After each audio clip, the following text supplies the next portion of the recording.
Olá, olá, saudações, sejam bem-vindas, sejam bem-vindos. Você está no Literatura Agora, sou Leonardo de Magalhães e vou apresentar mais um vídeo sobre o livro da literatura, que é um compêndio, uma enciclopédia, editado aqui pelo Globo Livros e vai falar da literatura ao longo da história. Então eles dedicam a primeira parte toda à literatura ali antes da Era Comum, né? Voltam lá no Odisseu, Ilíada e tal, né? E vai chegando ao Dante, e depois do Dante, né, assim, mais ou menos de século em século. Agora nós vamos dedicar aqui 3 partes ao século XX. Já gravamos aí o início do século XX até a Segunda Guerra Mundial. E hoje nós vamos falar dos livros entre a Segunda Guerra Mundial e a Guerra Fria, ali, a época dos grandes romances experimentais, né? Tanto que na próxima parte, que é a última, é a pós-modernidade. Mas já vamos começar a falar da pós-modernidade, que eu vou apresentar um livro aqui bem pós-moderno.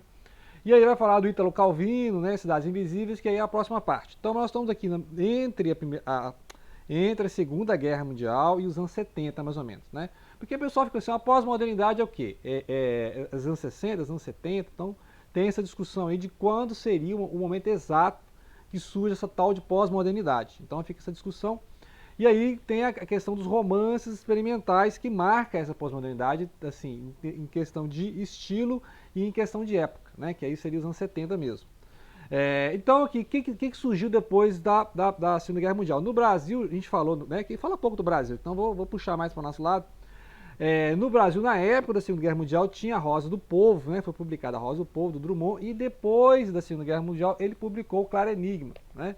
Que é uma obra fantástica também, assim, bem difícil para ler, em relação ao Rosa do Povo, né? Que é dessa época aí do... Então, o Rosa do Povo é uma literatura assim, mais política, né? Mais engajada, que ele fala, mais engajada.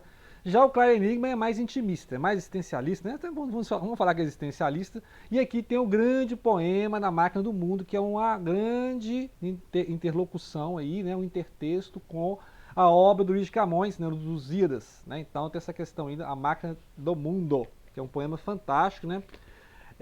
E também tem, assim, da poesia brasileira, a Cecília Meirelles, né, romanceira da Inconfidência, que é uma obra que eu faço assim, tipo, impressionante, né? Como é que ela tem um resgate, assim, da história, não só de Minas, mas do Brasil, né? Inconfidência Mineira, lá do século XVIII, o Tiradentes, mas também a questão da renovação poética, tanto que inspirou vários poetas depois, né? Então, assim, são poetas da pós-guerra, né? Então, aliás, que começaram a escrever antes da guerra, mas que se destacaram, né, depois da Guerra Mundial. E falando sobre a Guerra Mundial, um cidadão que destacou muito é o Tolkien, né, que publicou aí a trilogia dos Senhor dos Anéis. Antes ele tinha publicado o Hobbit, né, depois foi publicando outras coisas, tem uns contos, o Silmarillion, né, até hoje eu não li o Silmarillion, mas aqui no canal já tem aí a minha releitura, né, porque já tem a minha releitura, outra edição, né, edição mais moderna aí, da edição aqui do Senhor dos Anéis, desse cidadão aqui que é o J.R.R. Tolkien, Lord of the Rings, né, que são 3 livros, então eu já falei dos 3 livros aí, que foram publicados ao longo dos anos 40, na mesma época também que tinha ficção científica, né? Nessa época aí dos anos 40, além da literatura de fantasia, né, o Senhor dos Anéis, o Nárnia, tinha também o Isaac Asimov, que publicava a série Fundação, né, a série dos robôs, né, então, ou seja, o Asimov foi um dos casos que renovaram a literatura de ficção científica, sci-fi, junto com o Frank Herbert, né, do Duna. Então, o Duna também é um pouco de fantasia, né, é um pouco de ficção científica. Então, assim, essa época aí, dos anos 40, após guerra, né, foi importante justamente para resgatar essa questão da fantasia e resgatar também a ficção científica. Então, misturar as duas, né, fizeram uma mistureba aí. Nessa aqui, né, mais ficção científica aqui, ó, as Crônicas Marcianas, que também é o mesmo autor do Fahrenheit 451, né, que é aquele lá que o pessoal queima os livros, o livro é proscrito, o pessoal bota fogo nos livros. Esse aqui, o Ray Bradbury, né, que aí ele vai contar sobre a exploração de Marte, né, como é que o pessoal explorou Marte, né. Interessante que é uma série de contos que ele vai unindo e forma tipo um romance, né, mas aí você que cria história, né. Porque são vários contos, são vários fragmentos, e aí você vai montando a história, que é essas expedições humanas até o planeta Marte. Então eu senti falta de falar mais disso aqui. Falar do Fahrenheit 451 junto com 1984, que é aquelas distopias, né? As famosas distopias do século XX. 1984, ele vai falar aqui, é aquela distopia do George Orwell, né? Que foi escrito nos anos 40, 48, 49, mas a história se passa em 1984, numa Inglaterra que é uma espécie de socialismo real, uma espécie de sovietismo. E aí, só que o interessante é que, como essa narrativa fala mal, né, de certos aspectos do comunismo real, socialismo real, a direita tomou conta, né, desse livro, sendo que o George Orwell é um cara de esquerda, né, um cara anarquista, lutou na Guerra Civil Espanhola, mas o pessoal pegou esse livro aí, né, o 1984, que tem lá o grande irmão, né, o Big Brother está de olho em você, e transformou até em programa de televisão, né? Mas interessante que a crítica que o George Orwell faz ali é uma crítica de esquerda à esquerda, né? Ele é um cara anarquista contra a esquerda burocrática. Só que você analisando a história da Rússia, você sabe que essa burocracia russa vem desde o Império Czarista, né? Então é uma coisa bem cultural russa, não é exatamente uma coisa que o comunismo inventou. Ah, o comunismo inventou a burocracia. Não, a burocracia existe desde o século XVIII e na Rússia, então nem se diga, né? Basta ler a obra do Tolstói, do Dostoiévski, do Chekhov, né? Do Gogol. Então você vai ver, se você conhece a literatura russa, você sabe que a questão dos burocratas, né, não é uma invenção dos soviéticos, né? Na verdade, os soviéticos foram contaminados pela burocracia, né? Outra obra importante dos anos 40 e 50 é, obviamente, o On the Road, né? E tem também o Dharma Bums, que é a obra do Kerouac, né? O Kerouac ele publicou essa obra, que é uma obra autobiográfica, ele vai contar a vida dele. Essa edição aqui, ele não trocou os nomes, né? Então tem o nome dos amigos aqui. E ele vai publicar, então, todo um romance de geração, né? Que são as perambulações, né? As caronas, né? Na beira da estrada, andando pela América. Então eles estão conhecendo a América pós Segunda Guerra. A maioria desses escritores beat, de alguma forma participaram ou foram na Segunda Guerra, né? O Ferlinghetti foi na Segunda Guerra Mundial. Então são autores que foram influenciados pela narrativa, pela vivência dramática da Segunda Guerra Mundial, né? Então Kerouac, Ferlinghetti, o Allen Ginsberg, esse pessoal aí, o Burroughs, né? Então foi o pessoal da geração Beat Generation. E aí eu tenho o On the Road, o Dharma Bums, que seria a segunda parte, né? Que aí vai contar as experiências eróticas e esotéricas deles, né?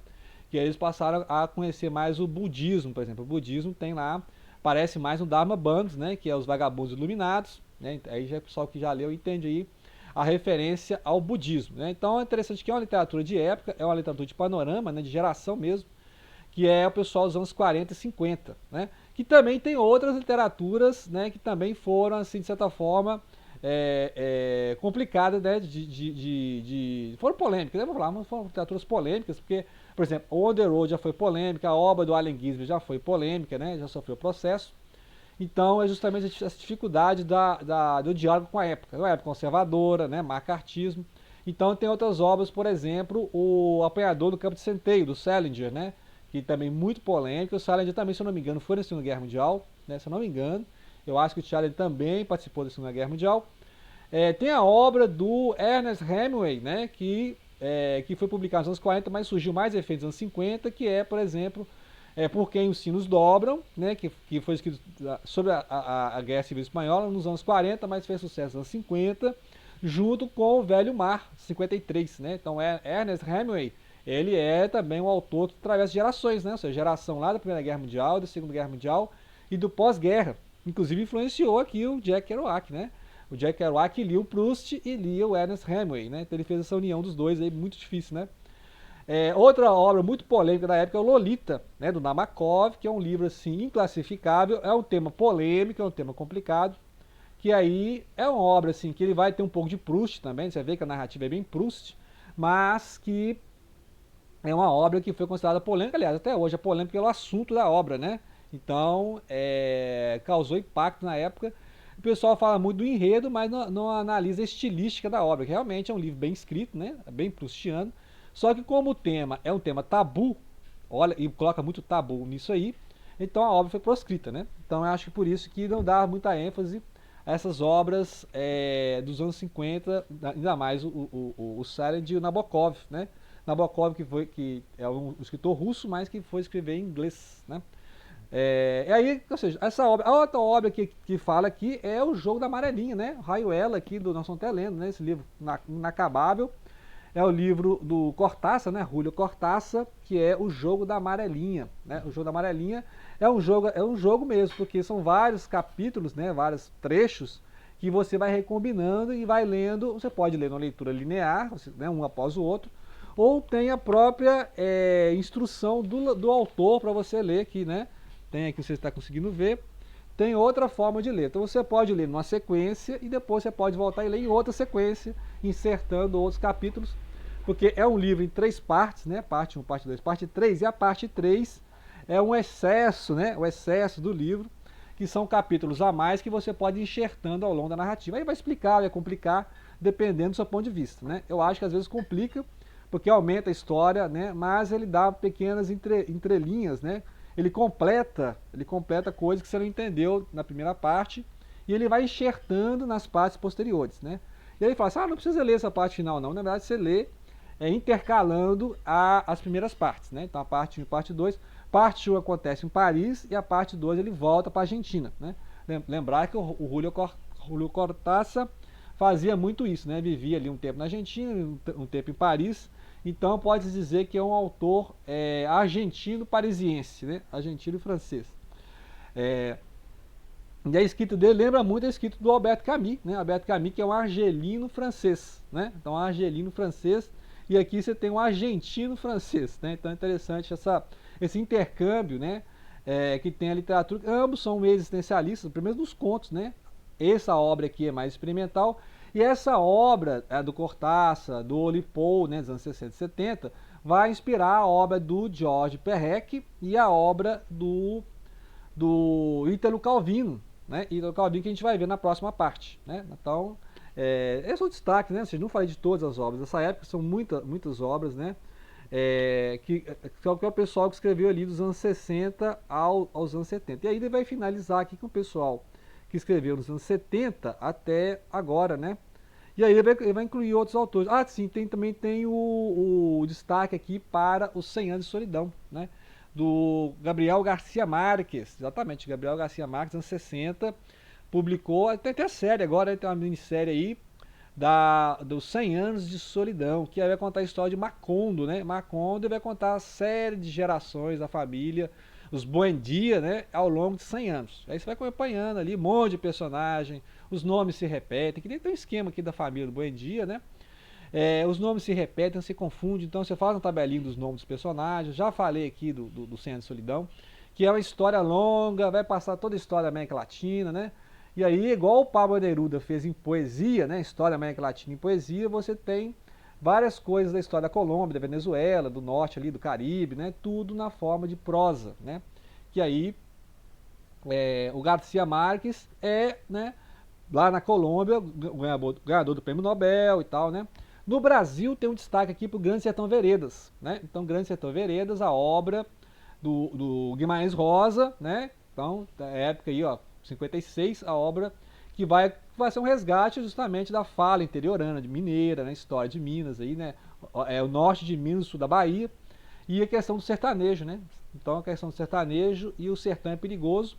E lembrando que para você entrar ali no Grande Sertão Perigoso, é bom você ler antes os contos, né? O Sagarana, Primeiras Histórias, Sutameia, né? Então tem uma série de... o Manuelzão Miguelim. Então são várias obras do Guimarães Rosa, que é uma preparação para você, né? Eu já li umas 2 vezes, estou indo para a terceira, né? Animar a terceira vez para ler o Grande Sertão Veredas, que é uma obra assim, que é imersiva, você tem que entrar no universo, né? Igual eu falei no início aqui dos Seus Anéis, a mesma coisa, Seus Anéis você tem que entrar na história, você tem que compartilhar aquele mundo. É claro que o Senhor dos Anéis é uma fantasia, o mundo não existe, né? A Terra-média não existe, mas o sertão existe. O sertão existe no Grande Sertão Veredas, é um espaço geográfico, mas ao mesmo tempo é um espaço fantástico. É um espaço místico, né? Místico, que inclusive vai influenciar, esse sertão brasileiro vai influenciar até o Vargas Llosa, né? Vargas Llosa, que é um escritor peruano, também prêmio Nobel, que vai contar a história aqui do Canudos, né? Então tem a obra do Vargas Llosa que ele vai falar do Canudos, né? O Antônio Conselheiro, que aí é o Grande Sertão, né? É o Grande Sertão ali da época do Império, né? A época do Império, que aí teve essa figura messiânica do Conselheiro, né? E aí a revolta de Canudos, né? Então assim, toda uma época aí muito triste no Brasil, que se eu não me engano foi em 1897, né? A revolta de Canudos, e aí devastaram o Arraial de Canudos, morreu muita gente, coisa absurda, né?